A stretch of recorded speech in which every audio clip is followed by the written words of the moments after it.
प्यारे बच्चों नमस्कार। आज की ऑनलाइन क्लास में आपका स्वागत है। प्यारे बच्चों, आज हम कक्षा 8 विषय विज्ञान अध्याय 1 फसल उत्पादन एवं प्रबंध करने वाले हैं।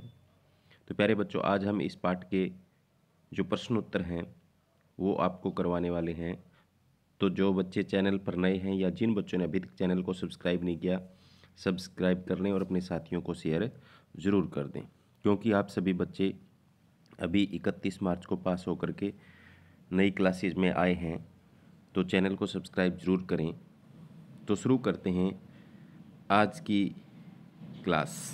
तो पहला प्रश्न आप अपनी स्क्रीन पर देख रहे हैं, फसल किसे कहते हैं? फसल किसे कहते हैं? तो प्यारे बच्चों, जब एक ही किस्म के पौधे किसी स्थान पर बड़े पैमाने पर उगाए जाते हैं तो इसे फसल कहते हैं। उदाहरण के लिए गेहूं की फसल का अर्थ है कि खेत में उगाए जाने वाले सभी पौधे गेहूं के हैं।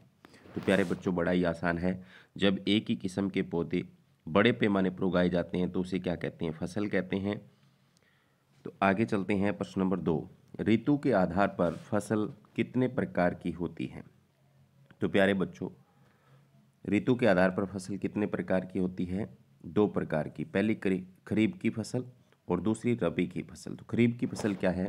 वह फसल जिसे वर्षा ऋतु में बोया जाता है खरीफ की फसल कहते हैं।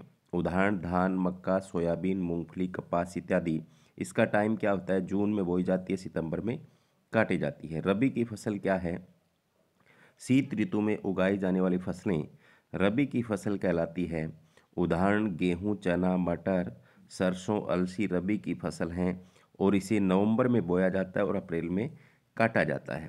अगर आप इसको याद रखना चाहो तो खरीफ को ऐसे गर्मी से जोड़ लो, मतलब गर्मी या वर्षा ऋतु में जो बोई जाती है वो खरीफ की फसलें होती है। रबी इसको शीत से जोड़ दो, शीत या सर्दी।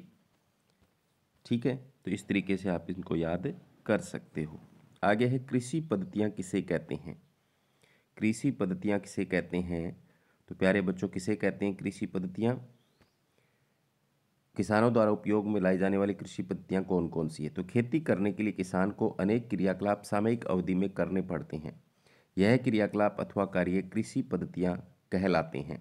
तो किसान क्या है? खेती करने के लिए शुरू से लेकर के लास्ट तक अनेक तकनीकें अपनाता है, उन्हें कृषि पद्धतियाँ कहते हैं।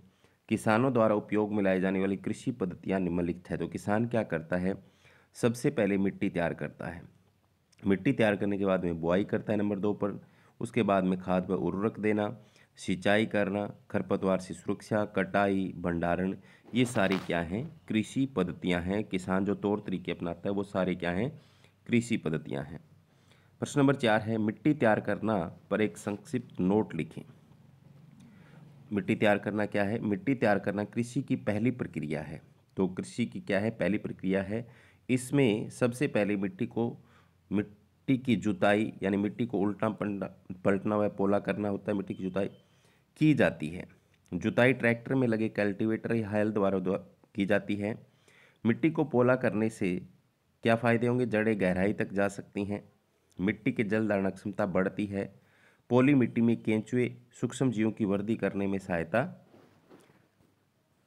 करती है जो ह्यूमस बनाते हैं। तो अगर मिट्टी को हम तैयार करेंगे तो उसके फायदे हमारे सामने हैं। आगे है प्रश्न नंबर 5। प्रश्न नंबर 5 में क्या है? जुताई किसे कहते हैं? तो मिट्टी को उलटने पलटने में पोला करने की प्रक्रिया क्या कहलाती है? जुताई कहलाती है। इसके बाद में यहाँ पर प्रश्न नंबर 5 मैंने 2 बार डाल दिया है, कोई बात नहीं। भूमि की जुताई में प्रयोग होने वाले यंत्रों के नाम लिखो। तो हल, हैरो, कल्टीवेटर।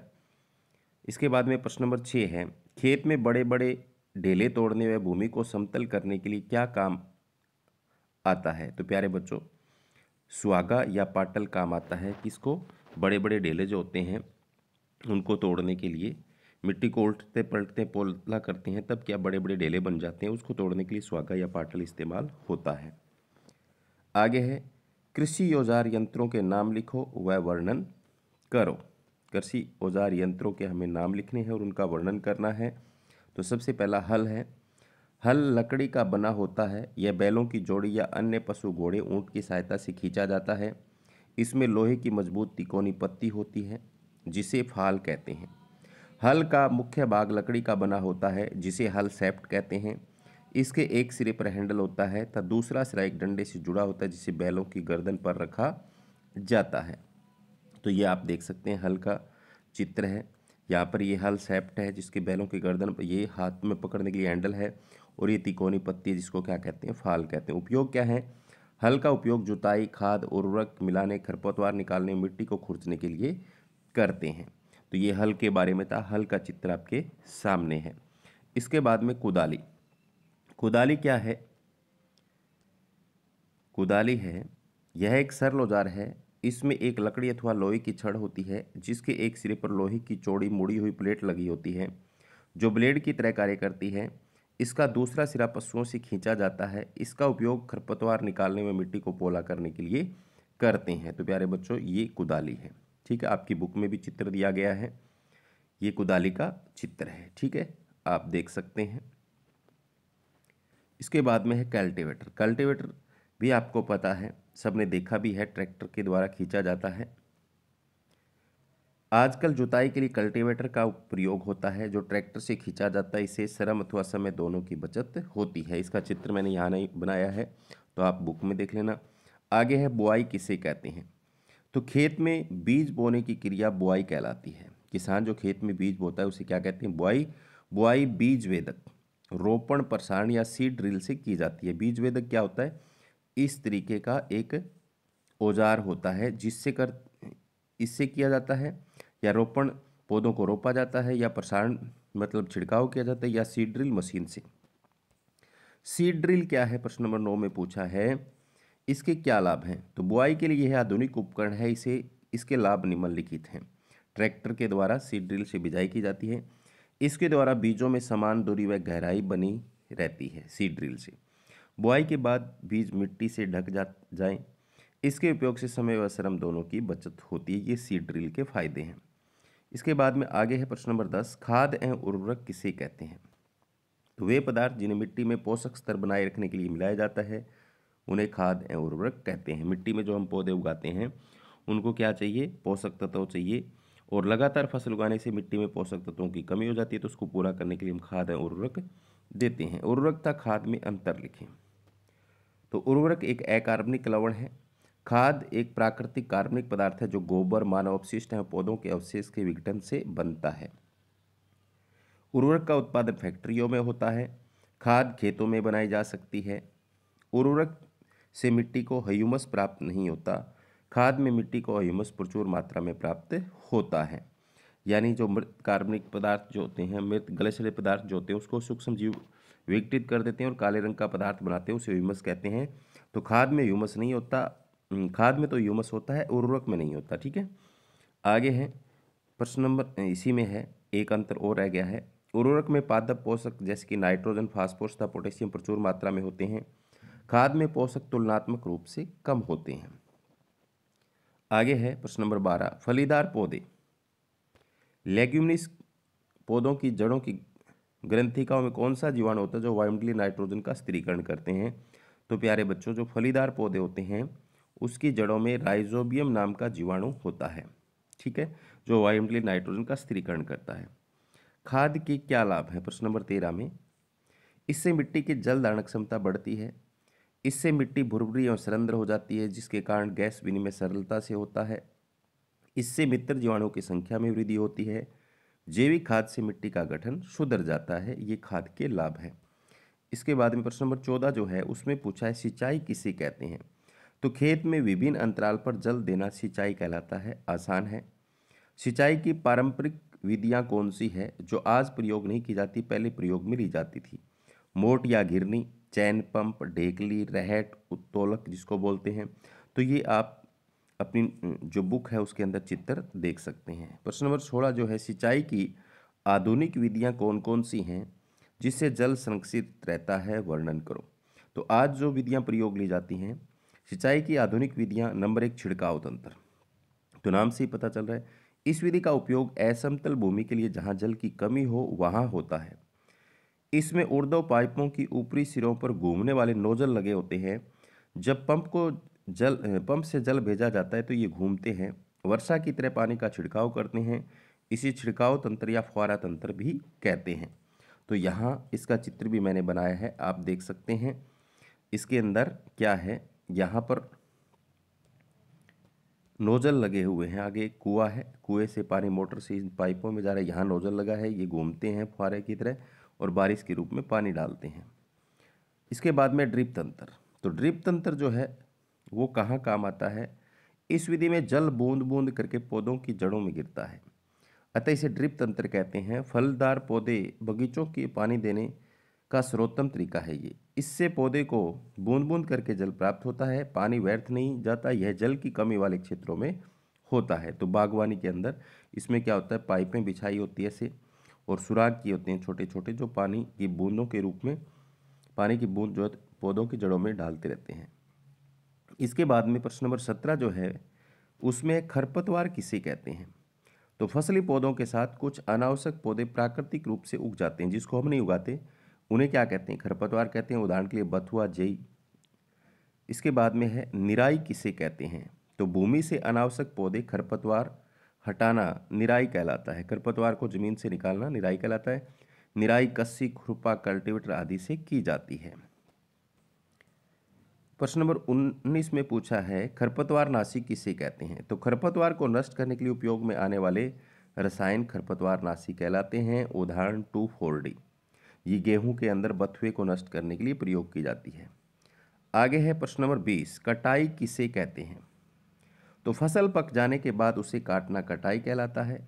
कटाई दरांती या मशीन हार्वेस्टर से की जाती है।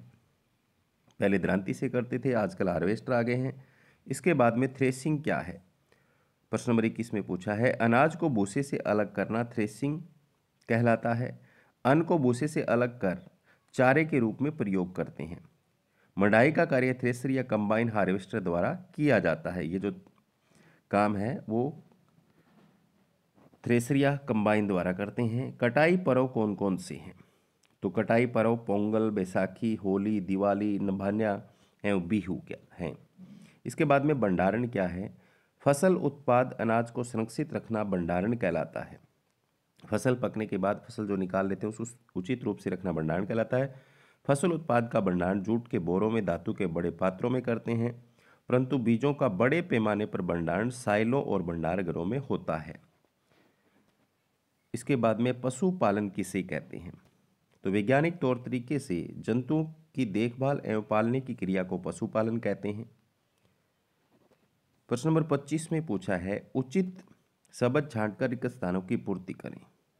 तो एक स्थान पर एक ही प्रकार के बड़ी मात्रा में उगाए गए पौधों को क्या कहते हैं? तो क्या कहते हैं प्यारे बच्चों? उसे फसल कहते हैं। तो इसमें क्या बना जाएगा? फसल। तो ये आ जाएगा। फसल उगाने से पहले प्रथम चरण मिट्टी की क्या होती है? तो मिट्टी की तैयारी। तो यहाँ तैयारी आ जाएगा। क्षतिग्रस्त बीज जल की सतह पर तैरने लगते हैं, तो इसमें तैरने आ जाएगा। फसल उगाने के लिए पर्याप्त सूर्य का प्रकाश एवं मिट्टी से जल और पोषक। तो यहाँ मैंने इनके आंसर नीचे लिखे हुए हैं। कॉलम ए में दिए गए शब्दों का कॉलम बी से सही मिलान आपको करना है। तो यहाँ पहला जो है उसमें क्या है, खरीफ की फसल जो कौन सी हैं? खरीफ की फसल हैं हमारे यहाँ धान एवं मक्का, ठीक है। तो इसका रबी की फसल कौन सी हैं? गेहूँ, चना, मटर है। रासायनिक उर्वरक क्या है? यूरिया एवं सुपर फास्फेट है। कार्बनिक खाद क्या है? ये अपशिष्ट गोबर मलमूत्र पादप अवशेष है। तो यहाँ मैंने लिखा हुआ है। आगे प्रश्न नंबर 27 में यदि गेहूं को खरीफ ऋतु में उगाया जाए तो क्या होगा? गेहूं रबी की फसल अर्थात शीत ऋतु में उगाया जाता है।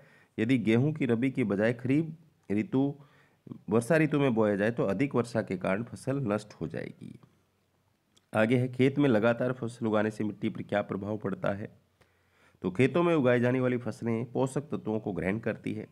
यदि हम लगातार खेत में फसल लगाएंगे तथा मिट्टी में पोषकों की कमी हो जाएगी, जिससे पैदावार में कमी आएगी। इस पोषक तत्वों की कमी को बनाए रखने के लिए हम खेतों में खाद देते हैं।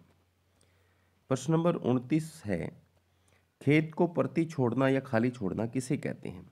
तो दो फसलों के बीच कुछ समय तक खेत को कुछ बिना उगाए छोड़ना परती छोड़ना या खाली छोड़ना कहलाता है। इससे मिट्टी में पोषकों की क्षतिपूर्ति होती है। यानी खेत में उर्वरा शक्ति को बढ़ाने के लिए हम ऐसा करते हैं। फसल चक्रण किसे कहते हैं? किसी खेत में बार बार एक फसल को उगाने से पैदावार घट जाती है, इसलिए फसल को अदल बदल कर बोना फसल चक्रण कहलाता है। जैसे गेहूँ, ग्वार, गेहूँ, पहले हमने यहाँ पर गेहूँ बो दी, उसके बाद में ग्वार बो दिया, फिर उसके बाद में गेहूँ। तो प्यारे बच्चों, ये था अध्याय 1 फसल उत्पादन एवं प्रबंधन, जिसके मैंने यहाँ पर 30 प्रश्न लिखे हैं। तो पाठ के अंदर से भी मैंने प्रश्न लिखे हैं, पाठ को पढ़ा है और पढ़ के अंदर से प्रश्नों को बना बना कर लिखा है। तो आप अपनी कॉपी में इन प्रश्नों को नोट कर लेना।